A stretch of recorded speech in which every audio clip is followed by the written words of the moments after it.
In this video, I'm going to show you the best lower back self-mobilization stretch. Stay tuned.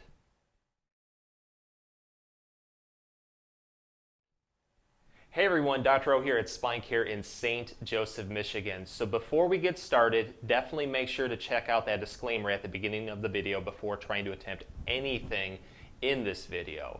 Also, if you have to ask, is this going to help my condition? My answer is always get it checked out by your local chiropractor or doctor first before attempting anything in this video. So the great thing about this, I'm going to show you two exercises that are very easy to do.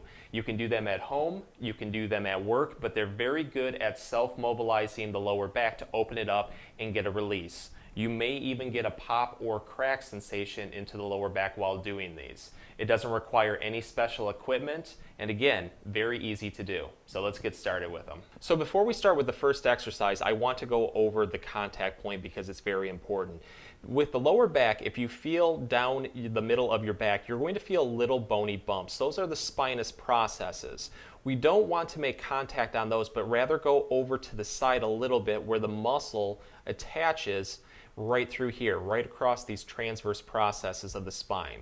So you want to put a contact point on the muscle over here, not over the bone itself. So the first stretch is a two-part process. The first part, what we're going to do is lay at the edge of a bed. You can also do this on the floor. If you do it on a flat surface like in a bed, make sure that you have some pillows or a thick comforter below you in case you fall off, which hopefully will not be the case. So we're going to start by laying on our side. Whatever side is the one that's hurting in the low back is the side that you're going to want up towards the ceiling. So in this case, I'm having right-sided lower back pain, so that's the top side. So what I'm going to do is take my right leg and take that foot and put it underneath the knee. So just kind of like this right here.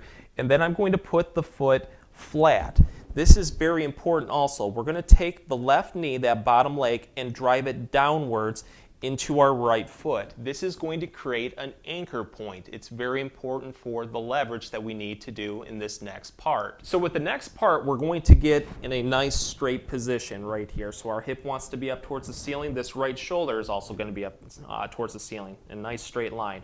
We're going to take the bottom hand, that left hand, and we're going to grab behind the knee.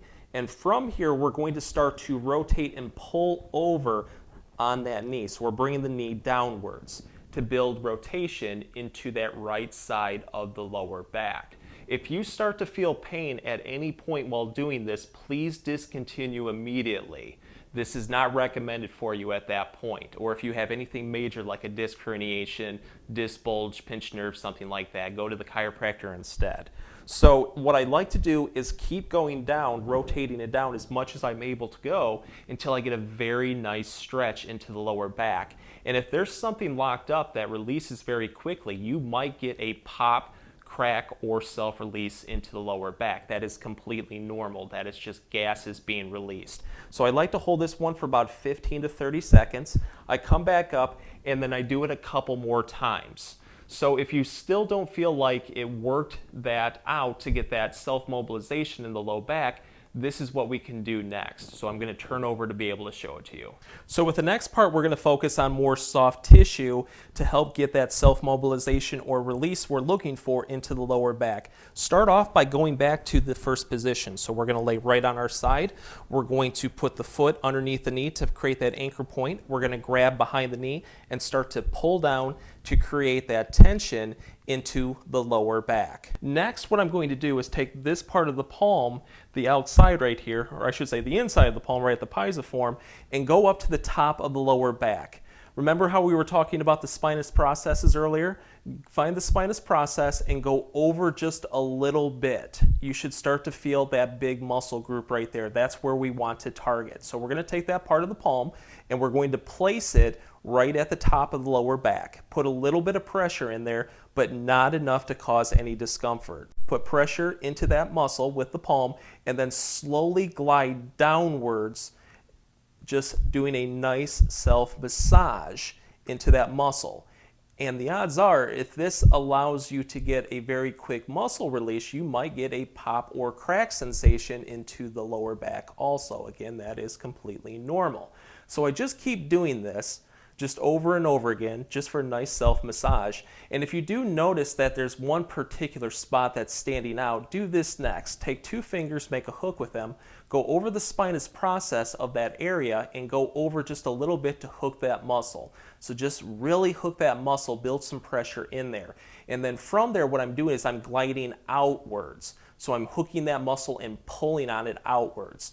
And just hook it, get a very good contact, and then do just a nice little bit of a rotational movement into that muscle to do a self-massage. So we're really kind of targeting those muscle knots. So I do this while I'm pulling down at the knee, and the odds are if you get that muscle to relax, you can probably get that pop, crack, or self-release into the back that you're looking for. Again, if you're feeling any discomfort, discontinue immediately. So if you got a lot of relief with the video, please show us your support by giving this video a like and maybe subscribing to our channel too. If you have any comments or questions, please leave them below and I'll get back to you as soon as I can. Thank you for watching.